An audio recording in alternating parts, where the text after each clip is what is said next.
बहुत सारे लोग ये पूरी ज़िंदगी ही ऐसे काट देते हैं, उनको ये बताया जाता है कि भाई ये स्कूल में आपको ऐसे बिहेव करना है, उसके बाद घर में ऐसे बिहेव करना है, सोसाइटी में ऐसे बिहेव करना है, इतना पैसा कमाना है, ये सक्सेस की डेफिनेशन। पर at the same time there is one thing which is called meaning of your life. And meaning, ये बात आपकी ठीक है कि यहाँ पर तो गॉसियन सरफेस की हम लोगों ने कंडीशंस डिफाइन कर ली हैं, 6-7 कंडीशंस हम लोगों ने निकाल ली कि भाई वो इमेजिनरी होनी चाहिए और वो क्लोज्ड होना चाहिए और वो फाइनाइट होना चाहिए। मीनिंग ऑफ लाइफ यूनिवर्सल नहीं होगा, लेकिन भाई अपनी लाइफ का तो मीनिंग समझ लो।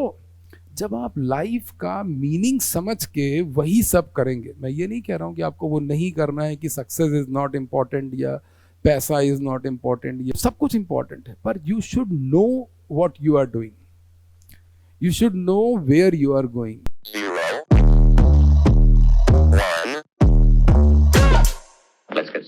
एप्लीकेशन ऑफ गॉस थ्योरम में हम लोग ये सीखेंगे कि कैसे हम यूनिफॉर्म और symmetric distribution of electric charge की वजह से फील्ड इंटेंसिटी निकालेंगे। इसका मतलब कि जो अभी हमारा टॉपिक है वो बेसिकली है application of Gauss law as application of Gauss law in finding, ये मैं लिख रहा हूं यहां पर, in finding the field intensity, in finding the field intensity due to a uniform and symmetrical distribution of electric charge, uniform and symmetrical distribution of electric charge. इसमें हम लोगों को थोड़े से रिस्ट्रिक्शंस रखने हैं, और वो जो रिस्ट्रिक्शंस हैं वो क्या हैं ये हम लोग समझेंगे। ठीक है, जैसा कि हम लोगों ने देखा कि गॉस थ्योरम का मतलब क्या है। गॉस थ्योरम का मतलब है कि closed integral of E dot d S that is equal to 1 upon epsilon naught times q। अब हमको ये समझना है कि हमको गिवन क्या होगा। हमको गिवन होगा एक चार्ज गिवन होगा, और उस चार्ज के चारों तरफ किसी पॉइंट पर, वो पॉइंट भी हमको गिवन होगा कि पॉइंट कहाँ है, उस पॉइंट पर हमको फील्ड इंटेंसिटी निकालनी होगी। इतनी सी बात है। ये दो मेजर चार्ज से हम लोग स्टार्ट कर रहे हैं। पहला है पॉइंट चार्ज और दूसरा है लाइन चार्ज। बहुत ध्यान से देखिए, पॉइंट चार्ज क्या करने जा रहा है। यहाँ पर हमारी जो सिचुएशन है वो ये है कि हमको एक पॉइंट चार्ज गिवन है। What is a point charge? कि ये एक चार्ज है और इस चार्ज के चारों तरफ एक पॉइंट यहाँ पर हमको गिवन होगा कि there we have a point P, और इस पॉइंट पर जो कि P पॉइंट इससे r डिस्टेंस पर है, इस चार्ज का मैग्नीट्यूड Q है। और ये एक लाइन चार्ज है। लाइन चार्ज का मतलब ये है कि हम लोगों को एक लाइन के ऊपर हम लोगों ने चार्ज डिस्ट्रीब्यूट किया है, जिसमें कुछ एजम्पशंस हैं। वो एजम्पशंस हम लोग ध्यान से देखेंगे कि क्या एजम्पशंस हैं, ये हमको समझने भी हैं। कि हम लोगों ने एक कोई चार्ज Q, ऐसा हम लोग मान ले रहे हैं कि कोई चार्ज Q हम लोगों ने इसकी टोटल लेंथ L पर, अगर इसकी टोटल लेंथ L है, though in this case we are considering that this line charge is very long, कभी कभी इसको इनफाइनाइट लेंथ भी कहते हैं, और इस चार्ज की वजह से इससे r डिस्टेंस पर कोई एक पॉइंट P लिया गया है। इस P पॉइंट पर हमको फील्ड इंटेंसिटी निकालनी है। तो दो सिचुएशन से हम लोग स्टार्ट कर रहे हैं गॉस थ्योरम का एप्लीकेशन समझने के लिए, और कि कैसे गॉस थ्योरम से हम लोग ये निकाल पाएंगे। ये r डिस्टेंस भी गिवन है, इसलिए मैं इस लाइन को कंटिन्यूअस कर दे रहा हूँ। यहाँ पर तो charge as it is given है कि Q चार्ज है, पर यहाँ पर जो चार्ज गिवन है वो लैम्डा के टर्म में गिवन है। किसके टर्म में? लैम्डा। ये जो लैम्डा यहाँ पर है, इसको कभी कभी स्मॉल चार्ज, अगर स्मॉल लेंथ dl हम लोग यहाँ पर लेंगे across the length of this line charge, तो ये कभी कभी स्मॉल l के टर्म में ज़्यादा पॉपुलर है, इसलिए मैं इसको स्मॉल l कर दे रहा हूँ। ये Q अपॉन स्मॉल l है। और इस चीज को हम लोग बोलते हैं लीनियर चार्ज डेंसिटी। क्या बोलते हैं? Linear charge density. Linear charge density actually क्या होती है? एक्चुअली वो होती है चार्ज पर यूनिट लेंथ। इसका मतलब यूनिट लेंथ के ऊपर कितना चार्ज है ये हम लोग लैम्डा से डिसाइड करते हैं। और जैसा कि आप देख रहे हैं कि ये कूलम पर मीटर है, तो लैम्डा की यूनिट अगर कहीं पर आएगी तो आप बिल्कुल भी कंफ्यूज नहीं करेंगे, ये कूलम पर मीटर है। कभी कभी और ये इस सिचुएशन में जो हम लोगों ने यहाँ पर लिया है, इसमें हम लोगों ने लैम्डा की वैल्यू कांस्टेंट ली है। ये भी एक इम्पॉर्टेंट बात है कि लैम्डा की वैल्यू कांस्टेंट है। और अगर लैम्डा कांस्टेंट है तो इसका मतलब क्या होता है? इसका मतलब होता है कि चार्ज यूनिट लेंथ पर कांस्टेंट है। तो यूनिट लेंथ पर जब चार्ज कांस्टेंट होता है तो इसका मतलब क्या है कि अगर इस लाइन पर चार्ज है तो इसकी यूनिट लेंथ पर चार्ज कहीं से भी निकालें। इसका मतलब कि हम 1 सेंटीमीटर का पीस इसमें यहाँ से निकाल लें या यहाँ से निकाल लें या यहाँ से निकाल लें, कहीं से भी हम लोग 1 सेंटीमीटर का पीस निकालेंगे तो उसके ऊपर अमाउंट ऑफ चार्ज सेम आएगा। This is the meaning of constant lambda. अब यहाँ पर जो सबसे ज़्यादा ट्रिकी बात है वो हम लोगों को समझनी है। क्या ट्रिकी बात है? वो ये है कि हमको चार्ज गिवन है और जैसे यहाँ पर हमको चार्ज लाइन के फॉर्म में गिवन है, यहाँ पर पॉइंट के फॉर्म में गिवन है, पर हमको डील करना है गॉस थ्योरम के साथ। तो अगर हमको गॉस थ्योरम से डील करना है तो इसका मतलब हमको यहाँ पर एक सरफेस चाहिए होगा। क्यों सरफेस चाहिए? क्योंकि चार्ज अगर हमारे पास है तो फील्ड लाइंस तो हमारे पास हैं, फील्ड इंटेंसिटी हमको निकालनी है। तो अगर हम गॉस थ्योरम से स्टार्ट कर रहे हैं तो ई और डीएस दो चीजें हैं। We have to have a DS. जैसे हम लोग कूलम में पॉइंट चार्ज एज्यूम करते थे, जैसे हम लोग टेस्ट चार्ज एज्यूम करते थे, वैसे ही यहाँ पर हमको एक सरफेस एज्यूम करनी है और उस सरफेस का नाम हम लोग रखेंगे गॉसियन सरफेस।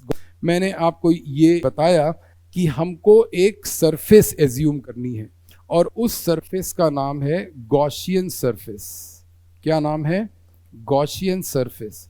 इस सरफेस की कुछ इंपॉर्टेंट कैरेक्टरिस्टिक्स हैं, वो कैरेक्टरिस्टिक्स मैं यहाँ पर लिखने जा रहा हूँ कि उनके आधार पर ही हम लोग सरफेस का शेप डिसाइड करेंगे कि गिवन डिस्ट्रीब्यूशन ऑफ चार्ज के लिए अगर पॉइंट चार्ज गिवन है तो हमारी गॉसियन सरफेस का शेप क्या होगा, और अगर लाइन चार्ज गिवन है तो हमारी गॉसियन सरफेस का शेप क्या होगा। ध्यान से देखिए, पहली बात तो बिल्कुल तय है कि ये जो सरफेस है ये एक इमेजिनरी सरफेस है। ये क्यों लिखा? ये इसलिए लिखा भाई क्योंकि जैसा कि हम देख रहे हैं कि जो रियलिटी है वो ये है कि एक चार्ज है या चार्ज बॉडी है in form of a point या in form of a line, और later we shall study in this lecture only कि later we shall study there is a sheet charge और some charge is distributed over a spherical shell.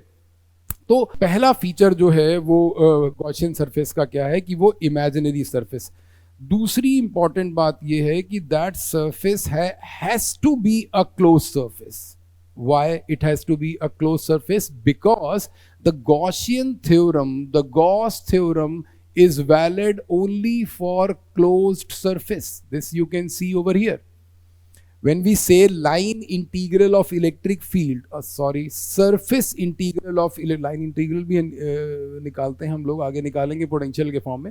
Here we are talking about surface integral of electric field, तो वो close surface के लिए हम लोग निकाल, इसलिए जो भी सरफेस आप यहाँ पर लेंगे एज्यूम करेंगे for a while to get the field intensity, इसलिए हम लोग उसको क्लोज लेंगे। तीसरी इंपॉर्टेंट बात यह है कि वो सरफेस फाइनाइट डायमेंशंस की होनी चाहिए, फाइनाइट डायमेंशंस या फाइनाइट साइज की होनी चाहिए।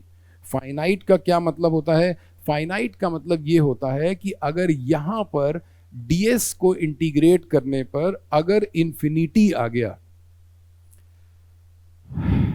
तो जब हम इलेक्ट्रिक फील्ड कैलकुलेट करेंगे तो ये ds इधर से राइट साइड में डिनोमिनेटर में जाएगा, और जब वो इंफिनिटी होगा तो फील्ड इंटेंसिटी जीरो आ जाएगी। तो हमारी जो नेक्स्ट कंडीशन है गॉसियन सरफेस को एज्यूम करते समय, उसको बहुत ध्यान से अगर आप देखेंगे तो भी आपको समझ में आ जाएगा कि हम लोग क्या बात कर रहे हैं। हम लोग ये बात कर रहे हैं कि जो चौथा पॉइंट है वो ये है द पॉइंट वेयर, ध्यान से देखिए, the point where E is to be calculated, the point where E is to be calculated must be on that surface, must lie on that surface. ये एक इंपॉर्टेंट बात। तो उस एंगल से अगर उस कैलकुलेशन से हम लोग देखें कि वो पी पॉइंट कहाँ है, गॉसियन सरफेस पे, और अगर वो इन्फिनिटी पर है पी पॉइंट, तो गॉसियन सरफेस का साइज भी इन्फिनिटी हो जाएगा। या अगर गॉसियन सरफेस का साइज इन्फिनिटी है तो इसका मतलब वो पॉइंट जहां पर हम फील्ड इंटेंसिटी निकाल रहे हैं वो इन्फिनिटी पर है। And you know the meaning of infinity in this chapter, कि जब हम लोग चार्ज की फील्ड के बाहर कोई पॉइंट लेते हैं तो वो इन्फिनिटी पर माना जाता है। और इन्फिनिटी का मतलब यही है कि फील्ड के बाहर मतलब वहां पर फील्ड इंटेंसिटी जीरो आ जाएगी। पांचवा पॉइंट ये है कि it must be around the charge. एक ऐसे कहने का तरीका है कि ये अराउंड द चार्ज होना चाहिए, या इसको दूसरे शब्दों में कहते हैं कि the surface must enclose the charge, the surface must enclose some electric charge. तभी तो, क्योंकि जो गॉसियन जो गॉस थ्योरम है उसमें E dot d h is equal to 1/ε0 Q जो है, that Q is nothing but the charge enclose by a close surface. Very good. छठा पॉइंट जो है वो मैथमेटिकल कन्वीनियंस के लिए है कि अगर हम लोग E cos थीटा किसी तरीके से कांस्टेंट रख पाएंगे तो हमारे लिए मैथमेटिकल कन्वीनियंस होगी। अभी हम लोग सबसे पहले पॉइंट चार्ज में ही ये बात डिस्कस करेंगे कि मैं क्या कहना चाह रहा हूँ। और फिर ये लोग कहते हैं कि थीटा 0 डिग्री। अब थीटा क्या है, आइए देखते हैं हम लोग थीटा क्या है। तो ये जो सिचुएशन थी, इस सिचुएशन के हिसाब से पॉइंट चार्ज हमारा ये है, हम लोग को यहाँ पर निकालना है। और ये सारी कंडीशंस अगर हम लोग सेटिस्फाई करते हुए चलेंगे तो जो इमेजिनरी सरफेस और ये और वो, उसकी सब जो हम लोगों ने कंडीशन ली हैं, उसके हिसाब से यहाँ पर जो गॉसियन सरफेस आएगी वो आएगी R रेडियस का sphere. This is the Gaussian surface. बहुत ध्यान से देखिए, हम लोग यहाँ पर मेंशन करते हैं, ये बात बोलते हैं कि पॉइंट चार्ज के लिए जो गॉसियन सरफेस है वो है a sphere of radius R, a sphere of radius R। Radius R, R क्या चीज है, दैट डिस्टेंस, जिस डिस्टेंस पर फील्ड निकालनी थी। A sphere of radius R with point charge at its centre, point charge at its centre. ये बात यहां पर आ गई। अब क्या करना होता है कि इस P पॉइंट पर, ये जो P पॉइंट है, यहां पर हम एक स्मॉल एरिया एलिमेंट डिफाइन करते हैं। ये हमारा ds वेक्टर है, ठीक है। और जैसा कि आप जानते हैं कि पॉइंट चार्ज की जो फील्ड लाइंस हैं वो इससे बाहर निकल रही हैं। इसका मतलब ये फील्ड लाइन यहाँ जाएगी, ये फील्ड लाइन यहाँ जाएगी, ये फील्ड लाइन यहाँ जाएगी, ये फील्ड लाइन यहाँ जाएगी, और इसी तरीके से हमारी इस पॉइंट चार्ज की फील्ड लाइंस होंगी। तो इसका मतलब क्या है कि अगर हम यहाँ पर कोई ds एरिया एलिमेंट लेते हैं तो उसका एरिया वेक्टर भी फील्ड लाइन के अलोंग होगा। ये बात मैं यहाँ पर इस बात के लिए समझाना चाह रहा था आपको कि जो हम लोगों ने थीटा 0 एज्यूम किया गॉसियन सरफेस की एक करेक्टरिस्टिक्स में, व्हाट वी आर एक्सपेक्टिंग, उसका ये मतलब है कि यहाँ पर भी आप देखें तो थीटा 0 हो गया। यहाँ पर भी अगर आप देखें तो ये फील्ड इंटेंसिटी है और E और ds के बीच में थीटा 0 हो गया। तो उससे क्या होता है, उससे ये होता है कि जब हम ये कैलकुलेशन करते हैं, देखिए ध्यान से, ये क्या आ गया, ये आ गया जो हमारी गॉसियन सरफेस की कंडीशन थी, और हम लोगों ने पॉइंट चार्ज से स्टार्ट किया। पॉइंट चार्ज के केस में अगर हम लोग पॉइंट चार्ज के केस में ये गॉसियन थ्योरम यहाँ पर लगाएं कि E dot d s is 1/ε0 times Q। बहुत ध्यान से देखिए, ये हमारा पॉइंट चार्ज है। मैं यहाँ पर फिर से बना दे रहा हूँ पॉइंट चार्ज। ये पॉइंट चार्ज Q है, पॉजिटिव चार्ज है, सेंटर पर हम लोगों ने माना है स्फेरिकल सरफेस के। और जब हम इसको ओपन करेंगे तो ds हम लोग कहाँ ले रहे हैं, ds हम लोग ले रहे हैं स्फीयर पर, और ये आ गया 1/ε0 टाइम्स Q। ये वैसा ही है। आपने कहीं ऐसा जिक्र सुना होगा कि जब भगवान लंका जाने की तैयारी कर रहे थे, तब उन्होंने रेत का शिवलिंग बनाकर वहाँ पर जी, ये वैसी ही सरफेस है कि हम अपनी पूरा बिलीफ सिस्टम, अपनी पूरी आस्था उसमें रखेंगे जब, तो फिर हमको वो दिखने भी लगता है कि हाँ यहाँ पर फील्ड इंटेंसिटी है और हाँ यहाँ पर ये है। तो ये जितने भी यहाँ पर डीएस एलिमेंट हम लोगों ने एज्यूम करे हैं, या हम अगर यहाँ पर भी एज्यूम करें या यहाँ पर भी एज्यूम करें, तो उन सारे डीएस एलिमेंट्स के लिए ई और डीएस वेक्टर के बीच में एंगल 0 आएगा। This is called symmetrical distribution of charge. ये बात ठीक है आपकी कि हम लोग पॉइंट चार्ज की फील्ड इंटेंसिटी कूलम से भी निकाल सकते हैं, कूलम लॉ से भी निकाल सकते हैं कि वहाँ पर हम लोगों ने टेस्ट चार्ज एज्यूम किया। बट हम लोग ये बात सीख रहे हैं कि अगर कोई काम कूलम से किया जा सकता है, कूलम लॉ से किया जा सकता है, तो उसको गॉस लॉ से कैसे करें। उसके लिए हम लोग एक एथिकल सिस्टम बना रहे हैं, गॉस का एथिकल सिस्टम। वो क्या है कि यहाँ पर फील्ड इंटेंसिटी कांस्टेंट होने की वजह से ये ई बाहर आ गया और ये हमारा एक्सप्रेशन इस तरीके का शेप ले रहा है, क्योंकि cos 0 की वैल्यू 1 आ रही। मेरे हिसाब से आपके स्तर पर जब हम लोगों के पास जो भी 4-5 एप्लीकेशंस हैं, उन 4-5 एप्लीकेशंस में अगर हम इस बात का ध्यान रखेंगे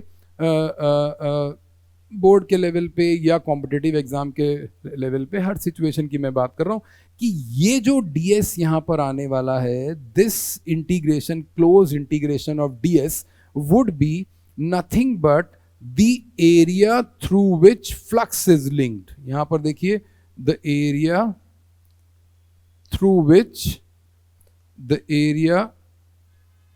विच फ्लक्स इज लिंक्ड। बहुत ध्यान से देखिए क्या कहना चाह रहे हैं, फ्लक्स इज लिंक्ड। क्यों? यहां पर जो एरिया इस चार्ज का जो फ्लक्स है, फ्लक्स का मतलब नंबर ऑफ फील्ड लाइंस, वो पूरे स्फेरिकल सरफेस से लिंक करेगा। इसलिए जब हम इसको ओपन करेंगे तो इसकी वैल्यू जरूर यहां पर 4 पाई आ जाएगी। ये ऐसा नहीं कि यहां पर कुछ और अलग होने जा रहा।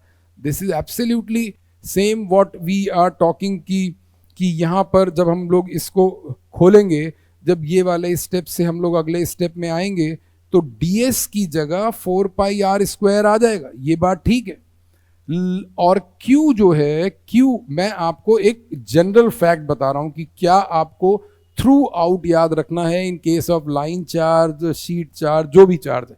q जो होगा वो q हमेशा होगा, जैसे ये मैंने आपको बताया, वैसे ही q हमेशा क्या होगा, charge enclosed bye Gaussian surface. बहुत ध्यान से ये स्टेटमेंट याद रखिए, charge enclosed bye Gaussian surface.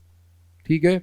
अभी यहाँ पर आपको पॉइंट चार्ज के केस में एक सिंप्लीफाइड सिचुएशन दिख रही है, आपको ऐसा लग रहा है कि हाँ ये पूरा चार्ज तो इसी के अंदर है, लेकिन आगे चल के ये सिचुएशन कॉम्प्लेक्स हो जाती है। ये तो काफ़ी फ्रेंडली एक्सप्रेशन है, यहाँ पर E की value 1/4 pi epsilon naught Q/r square आ गई, जो कि हम लोग कूलम्स लॉ से भी निकाल लेते थे। कूलम का तरीका क्या होता था? कूलम का तरीका ये होता था कि हम लोग पॉइंट चार्ज और वो यहाँ पर जिस पॉइंट पर हमको फील्ड इंटेंसिटी निकालनी होती थी, वहाँ पर हम एक टेस्ट चार्ज एज्यूम करते थे। हम लोगों ने वहाँ पर एक क्लोज सरफेस एज्यूम करी है जिसका नाम है गॉसियन सरफेस। मसला क्या है?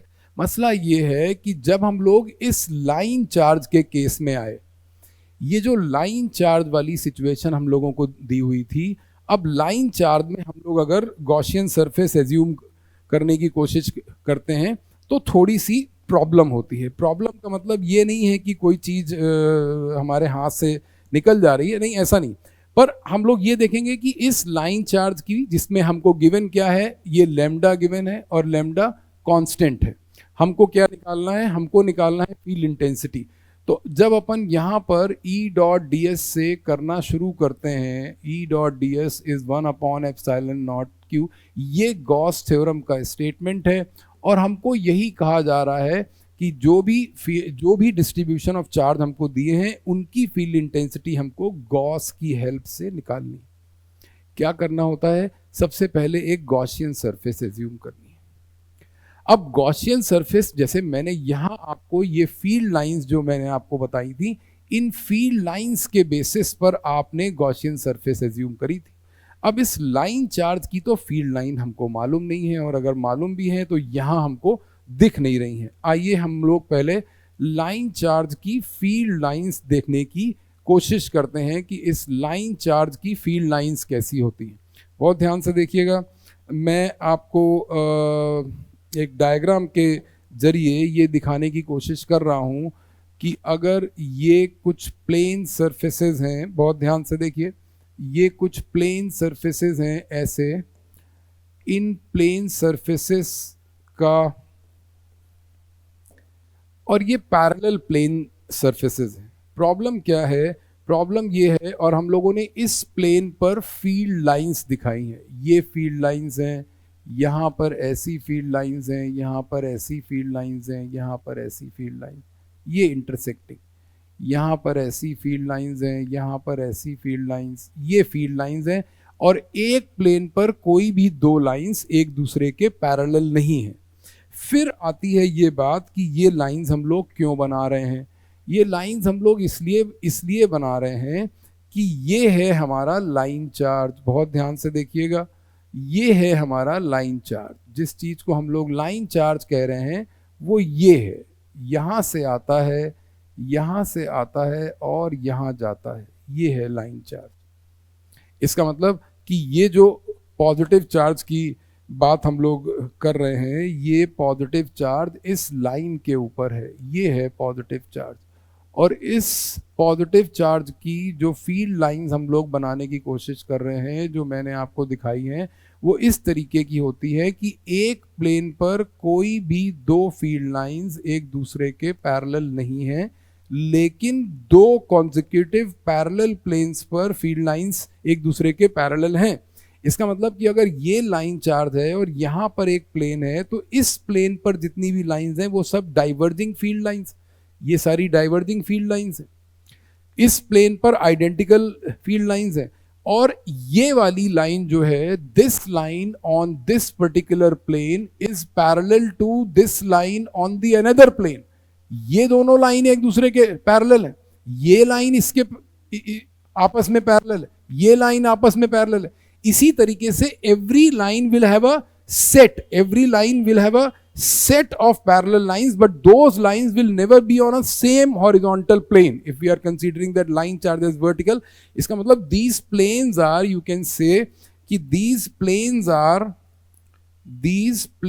are perpendicular to the line charge। बहुत ध्यान से देखिए, तो मैं ये फील्ड लाइंस क्यों आपको बता रहा हूँ, ये फील्ड लाइंस इसलिए आपको बताना जरूरी है क्योंकि जब हमको ये कहा जाता है, अब एक तरीका तो देखिए ये है कि आप 4-5 केसेस हैं और वो जो बड़े सर हैं वो तो ये कहते हैं कि आप ऐसा करिए कि ये पॉइंट चार्ज में स्फीयर है, लाइन चार्ज में सिलेंडर है, और लाइन चार्ज में ऐसा सिलेंडर है और शीट चार्ज में ऐसा सिलेंडर है। वो बात ठीक है, पर बहुत सारे लोग ही पूरी ज़िंदगी ही ऐसे काट देते हैं। उनको ये बताया जाता है कि भाई ये स्कूल में आपको ऐसे बिहेव करना है, उसके बाद घर में ऐसे बिहेव करना है, सोसाइटी में ऐसे बिहेव करना है, इतना पैसा कमाना है, ये सक्सेस की डेफिनेशन। पर at the same time there is one thing which is called meaning of your life and meaning. ये बात आपकी ठीक है कि यहाँ पर तो गॉसियन सरफेस की हम लोगों ने कंडीशंस डिफाइन कर ली हैं, 6-7 कंडीशंस हम लोगों ने निकाल ली कि भाई वो इमेजिनरी होनी चाहिए और वो क्लोज्ड होना चाहिए और वो फाइनाइट होना चाहिए। मीनिंग ऑफ लाइफ यूनिवर्सल नहीं होगा, लेकिन भाई अपनी लाइफ का तो मीनिंग समझ लो। जब आप लाइफ का मीनिंग समझ के वही सब करेंगे, मैं ये नहीं कह रहा हूँ कि आपको वो नहीं करना है कि सक्सेस इज नॉट इम्पॉर्टेंट या पैसा इज नॉट इम्पॉर्टेंट, ये सब कुछ इम्पॉर्टेंट है, पर you should know what you are doing, you should know where you are going, that is more important. तो अगर हम ये बात केवल इतनी बात कह दें कि भाई इसमें जो गॉसियन सरफेस होगी वो एक सिलेंडर होगा, और सिलेंडर भी कहाँ होगा, सिलेंडर यहाँ होगा, ऐसा होगा, और वो आर रेडियस का होगा और वो एल लेंथ का होगा और ये सब, पर भाई आपने अगर सिलेंडर की बात की तो ये सारी बातें आपने क्यों की? ये आपने कैसे बताया कि थीटा 0 है? थीटा कैसे देखें हम? थीटा किसके बीच में एंगल है? थीटा एंगल है फील्ड लाइन, फील्ड इंटेंसिटी और एरिया वेक्टर। तब वो ये बात आती है निकल के, यहां से ये बात निकल के आती है कि अगर हम यहां पर एक सिलेंडर एज्यूम करेंगे, बहुत ध्यान से देखिए, यहां पर अगर हमने एक एल लेंथ का सिलेंडर एज्यूम किया, अभी मैं रेडियस की बात नहीं कर रहा हूं, रेडियस की बात इसलिए नहीं कर रहा हूं क्योंकि रेडियस तो डिसाइडेड है, रेडियस तो हम लोगों ने इस बात से डिसाइड कर लिया कि जिस पॉइंट पर फील्ड इंटेंसिटी निकालनी है वो पॉइंट कहां है। उन्होंने कहा जिस पॉइंट पर फील्ड इंटेंसिटी निकालनी है वो पॉइंट यहां है, तो आर तो फिक्स हो गया। अब लेंथ कैसे डिसाइड करें कि ये जो सिलेंडर की लेंथ ले रहे हैं, और सिलेंडर है तो ऑब्वियसली यहां पर इसकी दो कैप्स भी होंगी, ये कैप्स होती हैं यहां पर। ये कैप्स क्यों बनाना जरूरी है भाई? सिलेंडर तो ऐसा हॉलो भी होता है, इसलिए बनाना जरूरी है क्योंकि गॉस अंकल ने ये रिस्ट्रिक्शन रखा हुआ है कि हमारी सरफेस क्लोज्ड होनी चाहिए, और हम लोगों ने जो गॉसियन सरफेस की कंडीशंस मानी हैं उसमें इंपॉर्टेंट कंडीशन हम लोगों ने यहाँ पर मेंशन करी है कि गॉसियन सरफेस जो हम लोग एज्यूम करेंगे for the sake of this Gauss theorem, और क्योंकि हमको फील्ड इंटेंसिटी गॉस थ्योरम से ही निकालनी है, गॉस लॉ से ही निकालनी है, तो इसलिए वो ये बात कह रहे हैं कि यहां पर जो सिलेंडर है वो क्लोज्ड होना चाहिए। हमने सिलेंडर को क्लोज कर दिया, कोई बात नहीं, ये लीजिए हो गया क्लोज। पर मैजिक क्या है? मैजिक ये है कि यहां पर अगर हम लोगों ने एरिया वेक्टर लिया है और ये एरिया वेक्टर यहां पर बाहर जा रहा है ऐसे करके, तो हमको ये वाली फील्ड लाइन भी दिखनी चाहिए कि ये वाली जो फील्ड लाइन आएगी, जो यहां पर फील्ड लाइन आएगी, वो भी बाहर की तरफ आएगी, और तब हम ये बोलेंगे इन दोनों को कंसीडर करते हुए कि इसके लिए थीटा 0 है। तब हम यहां पर ये बात मेंशन करेंगे कि for any point on the curved surface, for any point on the curved surface of this cylinder या cylindrical Gaussian surface, theta is 0। और फिर हमको एट द सेम टाइम हमको ये बात भी यहां पर मेंशन करनी पड़ेगी कि अगर हम कोई वही एरिया वेक्टर अगर हम लोग यहां पर लेंगे तो इसका एरिया वेक्टर बाहर की तरफ आएगा, ये इसका एरिया वेक्टर है, और फील्ड लाइंस तो अभी भी इधर ही जा रही हैं। फील्ड लाइंस कोई एरिया वेक्टर को फॉलो नहीं करती। फील्ड लाइंस और एरिया वेक्टर दो अलग अलग चीजें हैं। इसी को मैं कह रहा था कि आपको मीनिंग ऑफ लाइफ पता होना चाहिए। चार्ज गिवन है और फील्ड इंटेंसिटी निकालनी है, बाकी जितना आडंबर है, बाकी जो स्वांग है, बाकी जो गॉसियन सरफेस है, वो सब आपका है, उसको आपको समेटना पड़ेगा अल्टीमेटली। अगर नहीं समेटोगे, ये जो थीटा यहां पर आ रहा है, कैप्स के लिए जो थीटा आ रहा है वो 90 आ रहा है। This is very very interesting. जो लोग सच में समझना चाह रहे हैं, यहां देखिए, ये हम लोगों ने कैप पर कोई एक एरिया वेक्टर लिया जो कि अपवर्ड आ रहा है यहां पर, और फील्ड लाइन यहां से निकल के ऐसे जा रही है। इसका मतलब यहां पर थीटा 90 हो गया। जो फ्लक्स का कंसेप्ट हम लोगों ने पढ़ा उसमें हमने ये बात पढ़ी कि जब तक कोई फील्ड लाइन किसी सरफेस एरिया को कट नहीं करती तब तक हम उसका फ्लक्स नहीं मानते। अगर कोई फील्ड लाइन सरफेस को टच करती हुई जा रही है ऐसे, तो उसको फ्लक्स नहीं कहते, दैट शुड इंटरसेक्टिंग। यहीं पर हमको ये बात भी मेंशन करनी पड़ेगी, नो फ्लक्स इज लिंक्ड। हम यहां पर ऐसे लिखेंगे कि no flux is linked with caps, no flux is linked with caps of cylinder, caps of cylindrical Gaussian surface. ये मैंने शॉर्ट में लिखा है, इसको समझ लीजिए क्या लिखा है, no flux is linked with caps of cylindrical Gaussian surface.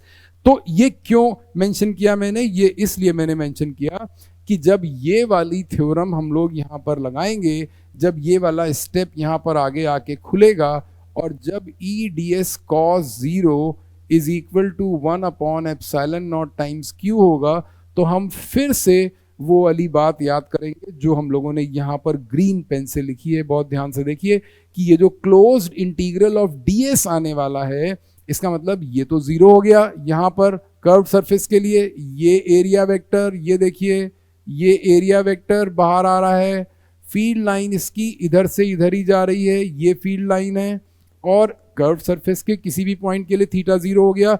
तो हम लोगों ने फील्ड इंटेंसिटी बाहर निकाल ली, ds यहाँ आ गया 1/ε0 और q यहाँ पर।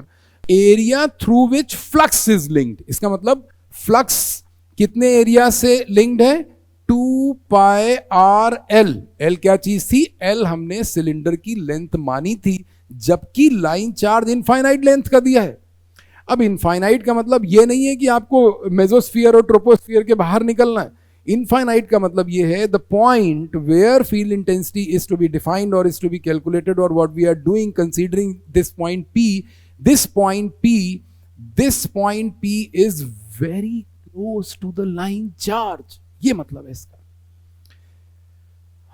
the distance r is very less in comparison to the length of line charge, so we say कि it is infinity or we have a long line charge or something, 2πrl। यहाँ पर दूसरा interesting बात कि Q क्या चीज है, Q है charge enclosed bye Gaussian surface. ध्यान से देखिए, ये लाइन चार्ज पता नहीं कहां जा रही है, ये लाइन चार्ज नीचे पता नहीं कहां तक जा रहा है, लेकिन गॉसियन सरफेस के अंदर जितना चार्ज है वो यहां पर लिखा जाएगा। यूनिट लेंथ का चार्ज गिवन था, ये है यूनिट लेंथ का charge, charge per unit length, और एल लेंथ हम लोगों ने ये ले ली है। मैंने कहा था आपको समेटना पड़ेगा, ये समेट दिया।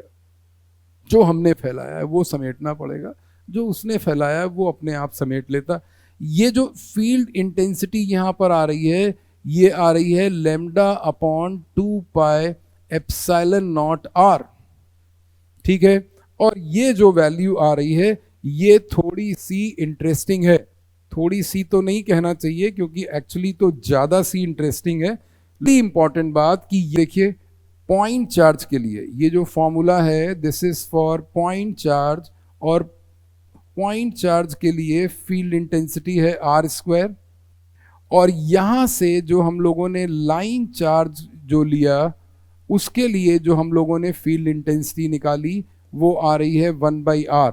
तो क्या ये फील्ड इंटेंसिटी और ये फील्ड इंटेंसिटी दोनों अलग अलग हैं? क्या ये डायमेंशनली कुछ इनकरेक्ट हो गया फॉर्मूला? क्या ये फील्ड इंटेंसिटी डायमेंशनली और यूनिट में मत जाइए, क्योंकि मैंने आपको पहले ही बताया था कि लैम्डा जो है इसमें दिख नहीं रहा है, देखेंगे अभी। लैम्डा जो है वो कूलम पर मीटर है।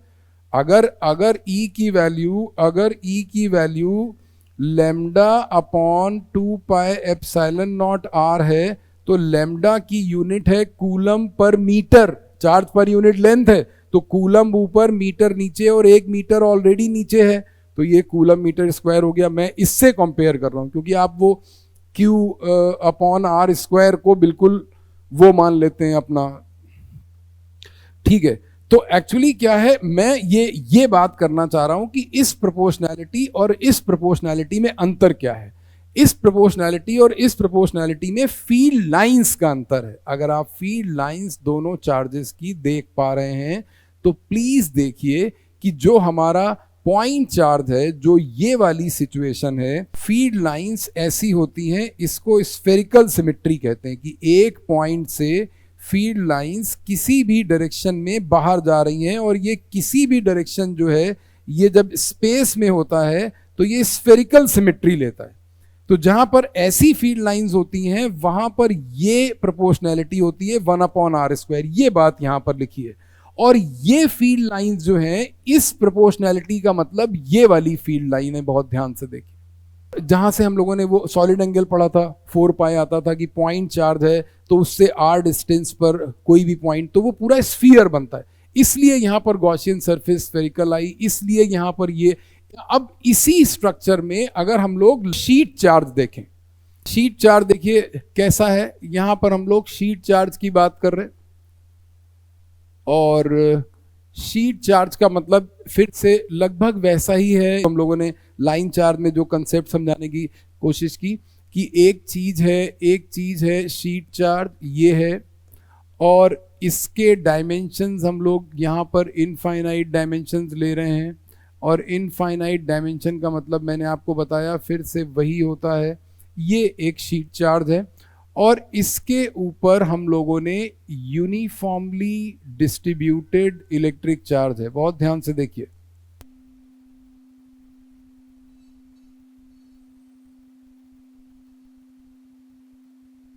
this is a positive charge uniformly distributed over the area of this sheet charge। यहां पर जो टर्म है उस टर्म का नाम है सरफेस चार्ज डेंसिटी। बहुत ध्यान से देखिए, इस टर्म का नाम है सिग्मा, और सिग्मा होता है सरफेस चार्ज डेंसिटी। अब दोनों बातें यहां पर समझनी है। क्या क्या समझनी है? एक बात तो ये समझनी है कि अगर कोई चीज सरफेस चार्ज डेंसिटी है तो उसका मीनिंग क्या है। उसका मीनिंग ये है कि चार्ज पर यूनिट एरिया, जैसे वहां पर यूनिट लेंथ था, वैसे ही यहां पर ये पर यूनिट एरिया है। सिग्मा क्या है? Charge per unit area. दूसरी इंपॉर्टेंट बात कि सिग्मा की यूनिट क्या होगी? यूनिट ऑफ सिग्मा क्या होगी? यूनिट ऑफ सिग्मा होगी कूलम पर मीटर स्क्वायर। बिल्कुल भी घबराएंगे नहीं। अब हमको यहां पर गॉसियन सरफेस एज्यूम करनी है। एक तरीका तो वो है कि आप गॉसियन सरफेस, इसकी ये होती है, इसकी ये होती है, इसकी ये होती है, तो ठीक। दूसरा तरीका ये है कि हम लोग इन कंडीशंस को देखें जो हम लोगों ने एजम्पशंस किए, जो हम लोगों ने रूल बनाए कि भाई ये ऐसा होना चाहिए, वो वैसा होना चाहिए, कि इमेजिनरी सरफेस और क्लोज सरफेस। और ये फिर हम लोग अब सबसे पहले ये पूछते हैं कि भाई आप ये बताओ कि आपको फील्ड डिफाइन कहाँ करनी है। तब वो आते हैं अपने what do you call is एजेंडे पर। एजेंडा क्या था? एजेंडा ये था, वो ये कहने लगे कि हमको फील्ड इंटेंसिटी एक्चुअली निकालनी है टू फाइंड, बहुत ध्यान से देखिए, कह रहे हैं टू फाइंड फील्ड इंटेंसिटी। यहां से एजेंडा खुल रहा है। To find field intensity at a point close to the sheet charge. अरे भाई क्लोज क्यों कर रहे हो? क्यों क्लोज कर रहे हो? क्लोज इसलिए कर रहे हैं क्योंकि जो शीट चार्ज की फील्ड लाइंस हैं वो कैसी होंगी ये समझे बगैर। शीट चार्ज से फील्ड लाइन एक दूसरे के पैरेलल निकलती हैं। इसका मतलब कि जब अगर ये शीट चार्ज है तो यहां से फील्ड लाइंस बाहर निकलेंगी, तो up to a small distance closer to the surface of the sheet charge field lines will be parallel to each other, and जैसे ही आगे हम बढ़ेंगे then they will move apart, फिर डाइवर्जिंग फील्ड लाइंस होने लगती हैं। तो हम लोग एक ऐसे रीजन की बात कर रहे हैं जहां पर फील्ड इंटेंसिटी यूनिफॉर्म है। हम लोगों ने पहले भी जब हम लोगों ने फील्ड लाइंस हम लोगों ने पढ़ी तब हमने ये बात समझी कि यूनिफॉर्म फील्ड लाइन का मतलब क्या होता है। जो यूनिफॉर्म फील्ड लाइंस थी, ये जो स्ट्रक्चर था, ये जो हम लोगों ने यहाँ पर पैरेलल फील्ड लाइंस बना दी है, तो now we are going closer to that situation कि हम how to achieve these parallel lines practically. तो उसके लिए हम लोगों को शीट चार्ज समझना जरूरी है। यहाँ पर जो गॉसियन सरफेस है वो फिर से एक सिलेंडर होगा, लेकिन अब की बार इस सिलेंडर का प्लेसमेंट थोड़ा अलग है। This is the cylindrical Gaussian surface over here. The point where field is to be calculated are here. This one point may be P at the cap of the cylinder, क्योंकि close surface तो होना ही है। जैसे यहां पर close cylinder था वैसे यहां पर भी क्लोज सिलेंडर है, तो इसका जो एरिया वेक्टर आएगा वो इस तरफ आएगा, ये ds वेक्टर है। इसका जो एरिया वेक्टर आएगा वो इस तरफ आएगा, ये ds वेक्टर है। वेरी गुड है। अब ये समझना है कि थीटा 0 या 90 कहां होगा। कर्व्ड सरफेस का, इस वाली सरफेस का थीटा कहां होगा? इसका जो ds वेक्टर है वो यहां होगा। अब क्या चाहिए हम लोगों को? अब हम लोगों को चाहिए फील्ड लाइंस। फील्ड लाइंस कहां हैं? फील्ड लाइंस हैं पैरेलल टू ईच अदर। तो यहां पर जब यहां से एक फील्ड लाइन निकली और ये फील्ड लाइन गई तो इसके लिए थीटा कितना हो गया? 0। जब यहां से एक फील्ड लाइन निकली और यहां गई तो इसके लिए थीटा कितना हो गया 0, इस सरफेस के लिए, ये वाली कैप के लिए, ये वाली कैप के लिए, ये वाली कैप के लिए, ये वाली कैप के लिए थीटा 0 हो गया। This is the cap. और ये कैप जो है, this cross section area is at the surface, at the charge, जहां पर शीट है, जहां पर जो फिजिकल शीट है, और दोनों ही सरफेसेस ऐसे आके बीच में शीट चार्ज को सैंडविच कर रही है। तो इसका मतलब जो क्रॉस सेक्शन एरिया हम लोगों ने एज्यूम किया है, ये वाला जो क्रॉस सेक्शन एरिया हम लोगों ने लिया है, this is going to be very vital, very important. अगर इसका क्रॉस सेक्शन एरिया, ये हम लोगों ने ए लिया है, बहुत ध्यान से देखिए, इसका क्रॉस सेक्शन एरिया ए है, तो इसका मतलब चार्ज एनक्लोज्ड भी यहीं से आएगा। जो हम लोगों ने ये एज्यूम किया है कि if A is the cross section area, मैं यहां पर लिख रहा हूं, A is cross section area of cylindrical Gaussian surface, cylindrical Gaussian surface. दूसरी इंपॉर्टेंट बात, जो यहां पर लेंथ ऑफ सिलेंडर था, यहां कितना होगा, यहां पर वेरी स्मॉल होगा। क्यों वेरी स्मॉल होगा? क्योंकि it is given the point P has to be very close. वो ये कह रहे हैं, बिल्कुल भी घबराइए नहीं, कंफ्यूज मत होइए। ये P पॉइंट है जहां पर फील्ड इंटेंसिटी हम लोग निकाल रहे थे, ये P पॉइंट है जहां पर हम लोग फील्ड इंटेंसिटी निकाल रहे थे, यहां पर Q ले लिया हम लोगों ने, और ये है उसकी गॉसियन सरफेस। बिल्कुल भी मत कंफ्यूज करिए, मैं एक फाइनल कलर इसको दे रहा हूं, ये गॉसियन सरफेस है, it has to be a close surface. ये यहां पर है, ये पेनिट्रेटिंग है, दोनों साइड से ये होगा।